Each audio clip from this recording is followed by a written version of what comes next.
Hello, I'm doing today in Horizon in Longways after some advice from some technically able friends of mine who are successful in the media business. So hopefully this looks better than previous ones. I like the previous ones, but I wanted to give it a bit of a different feel today, and I thought the least dramatic I could be was sideways. My God, how close was that?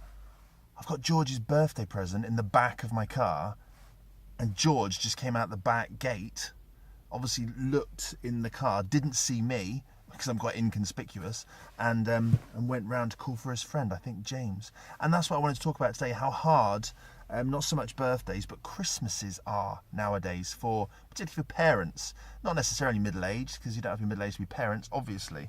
What mess have I made here? Look, this is another self-cut hairstyle. Dreadful. Anyway, me and my wife just talking today about the financial burden. I don't want it to be boring financial shenanigans on here, but all the decisions. Do you spend what you spent last year plus a bit on your children because they expect you to do more? I'm not necessarily saying that is right or that is our opinion. Obviously, that sounds dreadful. George is coming back, so I have to be really inconspicuous. Hopefully he won't come over, because if he does, the cover might be blown.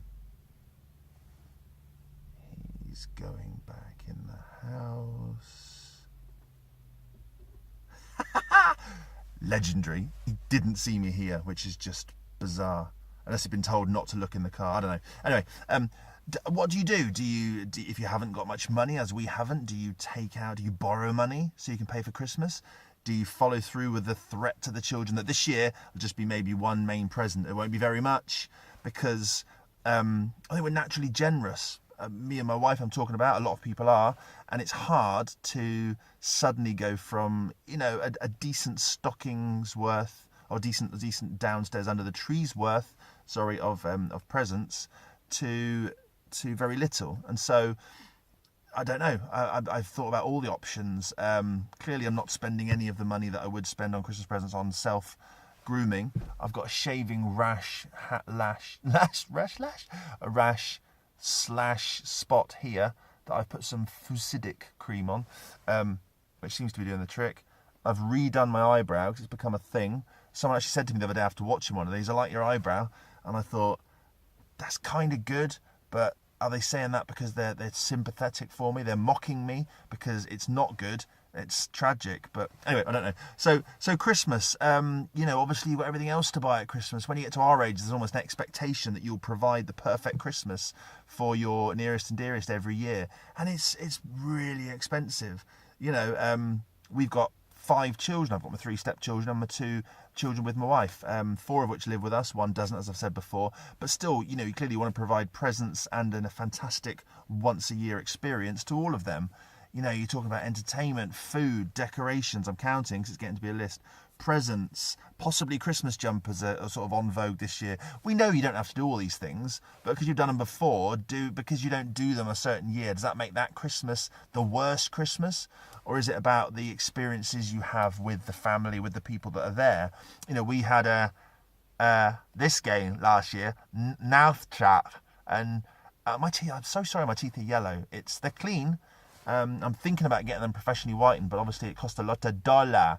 And that was funny. Well, you have to say random phrases with this thing in your mouth that keeps your teeth like this. It's very bizarre. Anyway, and that made it, that was one of the things I remember. Not the presents we gave to the children, they got from Father Christmas. It was, that we played Mouthtrap, and one particular person, I'll name no names, could speak normally with that contraption in their mouth. I mean, did they have excess mouth skin?